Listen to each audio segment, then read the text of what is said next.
Let's take it to France now, where some breaking news. MPs have voted to oust Prime Minister Francois Bayrou. Bayrou called a surprise vote of confidence in himself after huge opposition to his budget plans. President Emmanuel Macron now faces a choice between appointing a fifth Prime Minister in less than 2 years or calling a snap election. What analysts say France is in its most serious predicament since World War II. All right, joining me now from London is international affairs analyst Dr. Marek Laskiewicz. Marek, glad to have you join us. Well, the fifth time in 2 years that France have had to change a prime minister. What do you make of it? What does this tell us?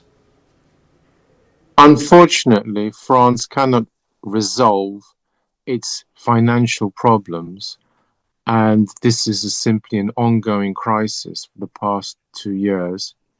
The problem is that France is now in very deep debt as a country, and this means that sooner or later, as they have been going up, the interest rates go up higher until it becomes very hard even to service the debt. All this will result in a huge financial problem for France, and as a result, it means that the country will be less able to act on the world stage and, of course, less able to enforce any of its views on the situation in the Russian-Ukrainian war and the Israeli-Gazan situation. Maybe one should begin to ask how, fifth time in 2 years, that's quite alarming. One should begin to ask how French, especially Macron, got here. The central problem is that France as a nation is divided into how to go about combating its financial problems and simply cannot agree its minds. There's the left, the center, and the right. Broadly speaking, they just cannot between them work out a coalition which is competent and able to steer through a budget. There's nothing very difficult about the budget, except that it is, of course, an austerity budget, which means people lose out. And the problem is that France, broadly speaking, as a country, does not want to lose out. And so, therefore, it is virtually impossible at present to see a solution. For the fifth prime minister will have the same problem as the previous four. And unless he can stitch together a coalition which will see him with the majority, enable him to pass this budget, it'll be yet more time wasted, and France will continue to suffer an increased debt burden. Well, he's been actually voted out, and analysts are saying France is in its most serious predicament since World War II.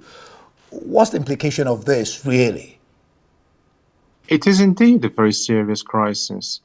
It's the crisis that Britain had, it's the crisis that Greece had in Italy. The basic reason is the state is spending too much money and simply cannot afford to go on this basis. It's incidentally a crisis which America has been teetering on the edge of also. And here, the question is, what can the French do about it? It all hinges on Macron. Ultimately, he will be forced to call another election. And as a result, there will be a different distribution of seats, probably with Le Pen winning. Her party, that is, as she herself is, of course, has a problem, a legal problem. And therefore, some sort of solution presumably will be found in this basis. Nothing else will do, because the fifth prime minister is unlikely to succeed, but the previous four have not. And it will result in a diminution of France's prestige and its influence on world affairs. Now, well, like I just said earlier, he's lost the vote. Socialist and National Rally they said they wouldn't back him, and apparently they've carried out their threat, and so a parliamentary election is going to be called. How will this impact the French president politically, and how will it impact his party? Well, for the French president, it is, of course, extremely galling that none of his plans are working, because after all, this is his fourth prime minister that he's selected and has failed. The elections, any sort of elections, are, of course, a problem, if not a trauma for the president. And in this sense, him and his party have a problem. But it's nothing compared to the problem before France. And it's up to the French, of course, to see a solution. But the problem is they do not want an austerity budget of any sort, even a small austerity budget, which is all that was being proposed this time. And therefore, the crisis will continue. But for him, Macron, yes, if he does not solve it, he will go down in history as a failure of a president. Well, that's quite interesting. Chancellor of the Greens, she says, one of the people who spoke, I mean, for 10 minutes, she says it's not a question of changing the face of the government, but of changing course. She calls for a government of the left to ditch austerity, replace it with what she calls fiscal justice. What does she mean by that? I'm afraid all this is political hot air. Politicians often ramble on about points. There is no concrete in her sentences. There's nothing stated about precisely what she means. These are all buzzwords which are designed to see that her party wins the election. And there is no solution that she's offering to the problem. It's as if she's oblivious to it. And in a sense, I suspect this is part of the greater malaise. The French believe in l'exception française. And what they're doing is that they believe in this exception, that they can carry on, unlike the other nation, without worrying. The problem is that sooner or later, there will be no more exception and they will be faced with reality. But at present, they're not facing up to reality. And that is the problem. And her words are as meaningless as, for example, Lenin said the communist system must be the last shout in the marketplace. And as we know, communist goods were last in every respect. And so the point we're making here is that it's no more than mere verbiage designed to win the election. I was just laughing at the way you're analyzing this as just what someone would call political gibberish, as it were. Where does this leave the Prime Minister, former Prime Minister now, Bayrou? Where does this leave him? Well, in a sense, unless he's very good, his political career is finished.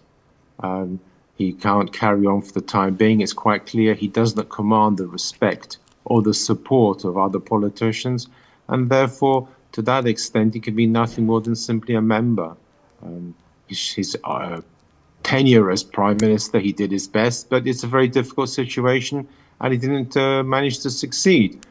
To be honest, it is a difficult situation, but nonetheless, politics is quite brutal and ruthless, and I doubt whether he'll come back in any shape or form. Well, one of the things he's been accused of is harmful lies. Who is likely to occupy his position now that he's been sacked, as it were? Yeah, well, if you say harmful lies, please show me a politician that has told the truth 100% all the time. I regard that as more political gibberish, if you like, just hot air, accusing him of things simply to tarnish his reputation and bring him down. I honestly doubt there's any substance to it in the sense that we're going to take him to court, as happened with Maurice Le Pen. So therefore, no, I don't see that as very important. It's just simply typical political rhetoric. And then, of course, just this before I let you go, remember he's leading the cause for Ukraine without, and then he seems to have something quite serious to contend with within.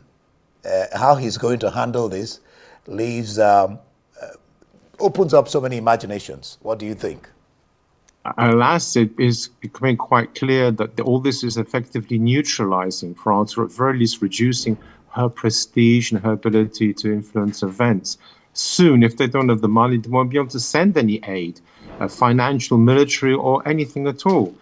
These are very real problems, and it means that the whole notion of Europe being a replacement for America to help Ukraine win becomes increasingly impossible to maintain, as France is one of the key nations, arguably one of the two key nations which are leading the coalition of the willing.